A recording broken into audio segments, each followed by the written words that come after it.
Very good morning, students. मैं doctor Prakash Chandra Sharma, department of geology, SPC government college Ajmer. जैसा कि मैंने आपको पिछले टर्न पर बताया था, आज हम टेट्रापोड का आउटलाइन क्लासिफिकेशन देखते हुए एम्फीबिया के क्लासिफिकेशन पे हम एम्फेसिस करेंगे। तो आज जो हमारा टॉपिक है वो है क्लासिफिकेशन ऑफ टेट्रापोड। यहाँ पे हम उसका आउटलाइन देखने वाले हैं क्लासिफिकेशन, और उसके बाद हमें डिटेल में देखना है एम्फीबिया का क्लासिफिकेशन। तो आइए हम सबसे पहले शुरुआत करते हैं कि टेट्रापोड क्या है और टेट्रापोड के क्लासिफिकेशन क्या है उसके बारे में। सबसे पहले आप ध्यान रखिए कि टेट्रापोडा क्या है। ये एक कहना चाहिए क्लास है, सुपर क्लास है, क्या है। तो जैसा आप देख रहे हैं, टेट्रापोड का मतलब होता है, टेट्रा मतलब 4, तो इसके अंदर 4 लिम्ड एनिमल्स आते हैं। सारे के सारे 4 लिम्ड जो एनिमल हैं वो सभी इसके अंदर आएंगे, और ये एक सुपर क्लास है। Tetrapoda is a super class. इसके अंदर जितने भी एक्सटेंट यानी कि मौजूदा और एक्सटिंक्ट यानी कि खत्म हो चुके एम्फीबियंस आते हैं वो सब इसमें आएंगे। रेप्टाइल्स आएंगे इसके अंदर, जिनमें डायनासोर भी इंक्लूड है। इसके अलावा बर्ड्स भी, ग्लोरीफाइड रेप्टाइल्स हैं वो भी इंक्लूड हैं। इसके अलावा सेनेप्सिड्स सारे के सारे आएंगे, जिसमें मेमल इंक्लूड होते हैं। ये सब के सब इसके अंदर आएंगे। तो टेट्रापोडा जो ग्रुप है, टेट्रापोडा जो सुपर क्लास है, इसका अगर हम इवोल्यूशन की बात करें तो ये इवॉल्व हुई है टेट्राडोमॉर्फा से, टेट्रापोडोमॉर्फा से इवॉल्व हुई है। ये टेट्रापोडोमॉर्फा, जैसा कि आपको पता होगा, जब हम स्पीशीज का क्लासिफिकेशन देख रहे थे तब हमने देखा कि जो सार्कोप्टेरिजियन है उनके ये क्लोजेस्ट रिलेटिव है। एक क्लैड है जो उनके नज़दीक है, लंग फिशेस के सबसे नज़दीकी क्लैड है ये। जैसे आपको ध्यान होगा, रिपिडिशिया में जब हमने बताया था आपको, तो उसके अंदर मैंने आपको बताया था कि ये टेट्रापोडोमॉर्फा इसके अंतर्गत आते हैं, और डिप्नोइड सार्कोप्टेरिजियंस जो हैं वो इसके अंतर्गत हैं। तो यहाँ हम ये मान के चलते हैं कि ये जो टेट्रापोडोमॉर्फा है ये क्या है, इंफ्रा क्लास है। एक तरह से इसका स्तर क्या है, क्योंकि सार्कोप्टेरिजिया सब क्लास है, उसके अंतर्गत एक इंफ्रा क्लास का स्तर आता है इसका, जिसका नाम है टेट्रापोडोमॉर्फा। ठीक है, तो उस टेट्रापोडोमॉर्फा से ये इवॉल्व हुई है, और फर्दर हम सुपर क्लास के रूप में टेट्रापोडा को देखते हैं। तो इसका जो सबसे ओल्डेस्ट नियर कंप्लीट जो फॉसिल रिकॉर्ड देखने को मिलता है वो एकेंथोस्टेगा के रूप में देखने को मिलता है, और इसके अलावा एक और जो रिप्रेजेंटेटिव हमें देखने को मिलता है वो है इक्थियोस्टेगा के रूप में। ये 2 इम्पॉर्टेंट एनिमल हैं जो हमें कंप्लीट फॉसिल के रूप में देखने को मिलते हैं। तो टेट्रापोडोमॉर्फा के अंतर्गत क्या हुआ था कि इनमें फिन्स का मॉडिफिकेशन हुआ था, ह्यूमरस डेवलप हुई, खासतौर पे जो आर्टिकुलेशन है ग्लिनोइड फोसा में वो इसके अंदर विशेष करके डेवलप हुआ। नोस्ट्रिल इंटरनल फॉर्म होने लगे, इंटरनल नोस्ट्रिल फॉर्म होने लगे। इसके बाद में आगे हम देखते हैं कि ये जो टेट्रापोडा ब्रांच है, ठीक है, अब हम टेट्रापोडा की बात कर रहे हैं, टेट्रापोडोमॉर्फा की बात नहीं कर रहे। तो जैसा आपको बोला कि यहाँ पर जो ये ब्रांच है टेट्रापोडा, ये प्राइमरीली एक्वेटिक थी, क्योंकि जो बेसल एनिमल जिनकी बात कर रहे हैं हम, इक्थियोस्टेगा वगैरह, ये एक्वेटिक थे। तो ये प्राइमरीली एक्वेटिक थी ये। इसके बाद में यहाँ से ये धीरे धीरे करके सेमी एक्वेटिक और फिर टेरेस्ट्रियल लाइफ की तरफ मूव करी। जो मॉडर्न एम्फीबियंस हैं उनमें आपने देखा होगा कि ज़्यादातर सेमी एक्वेटिक लाइफ जी लेते हैं। जो टेडपोल है वो प्राइमरीली एक्वेटिक होता है, देन उसके बाद में जो लेटर स्टेजेस हैं वो टेरेस्ट्रियल लाइफ जीती हैं। ज्यादातर जो टेट्रापोड्स हैं वो एमनियोट हैं। खैर, टेट्रापोडा के आगे आप क्लासिफिकेशन में जाएंगे तो यहाँ पर आपको दो सब ग्रुप देखने को मिलेंगे, बैट्रिकोमॉर्फा और रेप्टिलियोमॉर्फा। जैसे नाम से ही ध्यान पड़ता है आपको, बैट्रिकोमॉर्फा का मतलब होता है फ्रॉग जैसा। तो ये एक क्लैड है जिसके अंदर जितने भी फ्रॉग जैसे एनिमल हैं उनको सम्मिलित किया गया। जो एक्सटेंट है और एक्सटिंक्ट है दोनों को इसके अंदर सम्मिलित किया गया। और ये रेप्टाइलोमॉर्फा की सिस्टर क्लेड है जो टेट्रापोडा में आती है। इस क्लैड के अंदर का आप देखेंगे तो यहाँ पर जो सबसे इंपॉर्टेंट ग्रुप आता है वो है एम्फीबिया। एम्फीबिया को जो स्तर प्राप्त है, जो दर्जा प्राप्त है, वो है क्लास का दर्जा इसको प्राप्त है। सबसे पहले ग्रे ने 1825 में इसे क्लास के रूप में डिस्क्राइब किया था। तो जो बैट्रिकोमॉर्फा हैं उनके अंतर्गत एक्सटिंक्ट उनकी हम बात नहीं कर रहे, और जो एक्सटिंक्ट अभी है उसे हम क्लास एम्फीबिया के अंतर्गत रखते हैं। तो जो एम्फीबियंस हैं वो सबसे पहले एक बार याद रखिए इक्टोथर्मिक होते हैं, टेट्रापोड हैं। जितने भी आज की तारीख में लिविंग एम्फीबियंस मौजूद हैं वो लिस एम्फीबियन से ताल्लुक रखते हैं। बाकी इसमें कुछ एक्सटिंक्ट फॉर्म भी हैं, हम उनकी बात नहीं करेंगे। वाइड वैरायटी ऑफ हैबिटेट के अंदर ये रह रहे हैं। आप देखेंगे ये टेरेस्ट्रियल भी हैं, फोसोरियल भी इनमें आपको मिलेंगे एनिमल। इसके अलावा अर्बोरियल ट्री पर रहने वाले भी मिलेंगे आपको, एक्वेटिक भी मिलेंगे। ये सारे के सारे एनिमल इसमें मिल जाएंगे। और जनरली इन सभी की जो लाइफ है वो लार्वी से स्टार्ट होती है। और हालांकि इनमें आप देखेंगे कि अलग अलग एनिमल के अंदर कई प्रकार के बिहेवियरल अडेप्टेशंस देखने को मिलेंगे कि कई सारे वाटर में नहीं देते एग, वहां पर लार्वा नहीं देते। कोई जैसे अपनी बैक के ऊपर लेके चलता है एग्स को, जो चैली होती है उसमें, जिसमें वाटर कंटेंट काफी ज्यादा होता है। तो ये अलग अलग तरह के बिहेवियरल आपको अडेप्टेशन यहाँ पे देखने को मिलेंगे। तो इस क्लास एम्फीबिया के अंदर जैसा कि मैंने आपको बोला कि जो सब क्लास है लिस एम्फीबिया, उसके अंदर सारे मॉडर्न एम्फीबियंस आते हैं।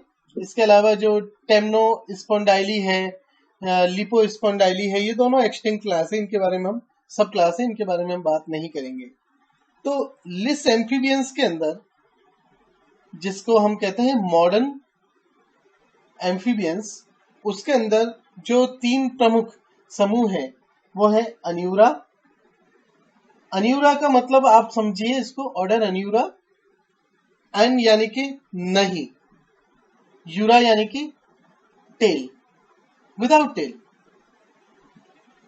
इसके अलावा दूसरा ऑर्डर है उसका नाम है कोडेटा। कोडा मीन्स टेल यानी कि टेल बियरिंग, या इनको यूरोडेला भी कहते हैं। और तीसरा जो है वो है अपोडा, जिसमें लेग्स नहीं है, लेगलेस, या इसको हम जिम्नोफियोना भी कहते हैं। तो ये तीन प्रमुख ऑर्डर एम्फीबिया के अंतर्गत आते हैं। तो एम्फीबियंस के अंदर इन तीनों ही आप ऑर्डर के एनिमल्स की बात करें, अधिकांश एनिमल मेटामॉर्फोसिस की प्रोसेस ये कर रखते हैं। इनमें लार्वा से अडल्ट फॉर्म होता है, और जनरली जो लार्वा होता है उसमें किसी न किसी रूप में कभी न कभी गिल्स मौजूद रहते हैं। तो यहाँ पे आपको ट्रांजिशन देखने को मिलेगा गिल से लंग्स के बीच में। इसके अलावा जो इनकी स्किन होती है वो सेकेंडरी रेस्पिरेटरी सरफेस के तौर पे भी काम करती है। अडल्ट के अंदर आपको गिल्स देखने को नहीं मिलेंगे, और कुछ के अंदर आपको जो लंग्स हैं वो भी देखने को नहीं मिलेंगे। जैसे कुछ सैलमेंडर्स होते हैं, कुछ स्मॉल फ्रॉग्स ऐसे होते हैं जिनके अंदर लंग्स नहीं होते, टोटली उनकी जो स्किन है उसी के थ्रू ही वो रेस्पिरेशन करते हैं। सैलमेंडर यद्यपि आपको बाहर से लिजार्ड जैसे दिखेंगे, लेकिन ये लिजार्ड नहीं है, आप याद रखिएगा। तो यहां पर आप एक चीज और याद रखिए कि इनका इवोल्यूशन जो हुआ है वो डिवोनियन पीरियड के दौरान हुआ है, ठीक है ना। किस पीरियड में? डिवोनियन। और तीनों जो मॉडर्न इसके आपको मैंने अभी बताए ऑर्डर्स, अपोडा, एन्यूरा और यूरोडेला, ये आज की तारीख में एक्सटेंट हैं, मौजूद हैं, और इन तीनों में मिलाकर के करीब 8000 स्पीसीज हैं, जो लगभग 90% इनमें से फ्रॉग हैं, जो कि किससे बिलोंग करते हैं? एन्यूरा से, ठीक है। तो करीब 8000 टोटल स्पीसीज है, जिसमें से 90% जो स्पीसीज हैं वो फ्रॉग की हैं। यहाँ करीब आपको 7.7 mm जितने छोटे फ्रॉग से लेकर के और करीब 1.8 मीटर लंबे आपको सैलामेंडर तक देखने को मिल सकते हैं। तो यहाँ काफी आपको डाइवर्सिटी इस ग्रुप में देखने को मिलेगी। आइए आगे हम इसके क्लासिफिकेशन की बात करें। जैसे कि आपको मैंने बताया, सब क्लास जैसे एम्फीबिया में 3 ऑर्डर हैं। सैलिएंशिया या एन्यूरा, जिसके अंदर फ्रॉग्स एंड टॉड्स आते हैं और उनके रिलेटिव आते हैं। जुरासिक काल में इसका उदय हुआ था। इसके अलावा कोडेटा में सैलामेंडर आते हैं, न्यूस्ट आते हैं और उनके रिलेटिव्स आते हैं, ये भी जुरासिक काल से हैं। और जिम्नोफियोना यानी कि लिम्बलेस अपोडा, इसमें सेशिलियंस और उनके रिलेटिव आते हैं। सबसे कम संख्या इन्हीं की है, 215 स्पीसीज इनकी मिलेंगी, इससे ज्यादा इनकी स्पीसीज नहीं है। तो यहाँ हमने ऑर्डर तक बात करी। आगे इन ऑर्डर में हम डिटेल देखें तो सबसे पहले हम जिम्नोफियोना की बात करते हैं। जिम्नोफियोना जैसे नाम से ही आपको जाहिर है, इनमें लिम्ब नहीं है, लिम्ब एब्सेंट है, लेगलेस होते हैं। इनके अंदर आप देखें, इनकी बॉडी सिलेंड्रिकल होगी, डार्क ब्राउन या ब्लूइश ब्लैक कलर की होगी, स्लिमी स्किन होती है, स्लाइम प्रोड्यूस होता है और इसके शरीर के ऊपर जो स्किन है उसके ऊपर रिंग लाइक मार्किंग्स आपको देखने को मिल जाएंगी। सेकंड जो ऑर्डर है वो सैलामेंडर से बिलोंग करता है, कोडेटा। इनके अंदर आपको पूंछ देखने को मिलेगी, ये सैलामेंडर जैसे होते हैं। इनमें जो टिपिकल कैरेक्टरिस्टिक है, ये लिजार्ड लाइक दिखते हैं, लेकिन इनका जो स्नाउट है वो ब्लंट होता है, बॉडी स्लेंडर होती है, स्नाउट ब्लंट होता है और छोटे छोटे लिम्स होते हैं जो कि बॉडी से राइट एंगल के ऊपर प्रोजेक्टेड रहते हैं। इनके अंदर larva as well as adult दोनों के अंदर टेल मौजूद होगी। बॉडी ऑब्वियसली जैसा आपको पता है कि ये स्किन के थ्रू रेस्पायर करते हैं, तो अगेन जो स्किन है वो स्लाइमी आपको देखने को मिलेगी। ज्यादातर ये मॉइस्ट स्थानों पर रहना पसंद करते हैं। और जो थर्ड ऑर्डर है दैट इज एन्यूरा, ये वो एम्फीबियन है जिनके अंदर शॉर्ट बॉडीड, वो एम्फीबियन है जिनके अंदर टेल नहीं होती, टेल लेस होते हैं, ठीक है। सबसे ज्यादा इन्हीं की स्पीसीज है। आपको जैसा मैंने बताया था, एम्फीबियन में करीब 90% यही है। शॉर्ट बॉडी है, बाहर की तरफ निकली हुई उभरी हुई आंखें उनके अंदर होती हैं। एंटीरियरली अटैच्ड टंग होती है, ये बहुत इंपॉर्टेंट है क्योंकि ये टंग से बाहर उसको फेंक करके एनिमल को पकड़ते हैं, अपने प्रे को पकड़ते हैं। तो एंटीरियरली अटैच्ड इनके अंदर टंग होती है। लिम्स अंदर की तरफ आसानी से फोल्ड हो जाते हैं। जैसा आपको बताया, इनमें टेल नहीं होती है। स्किन इनकी ग्लैंडुलर होती है, मॉइस्ट होती है, लगातार उस पर ये मॉइस्चर निकालते रहते हैं। कई की स्किन काफी रफ भी नजर आती है जैसे टोड, लेकिन इनके अंदर भी सिक्रीशन होता है। और खासतौर पे ये जो सिक्रीशन होते हैं ये डिस्टेस्टफुल से लेके टॉक्सिक सिक्रीशन तक इनकी हो सकती है। कई के अंदर कैमोफ्लाज भी बहुत अच्छे से देखने को मिलता है। अडल्ट जो फ्रॉग है वो जल के आसपास या ड्राई लैंड पे भी रह सकते हैं। कई सारे फ्रॉग ट्री पर रहने के प्रति भी अडप्ट होते हैं। जनरली ये अपने जो एग्स हैं वो वाटर के अंदर ले करते हैं, उसके अंदर ये डालते हैं। इनका जो एग से लार्वा निकलता है उसको टेडपोल लार्वा कहते हैं। इनके अंदर इंटरनल गिल्स भी मौजूद होते हैं।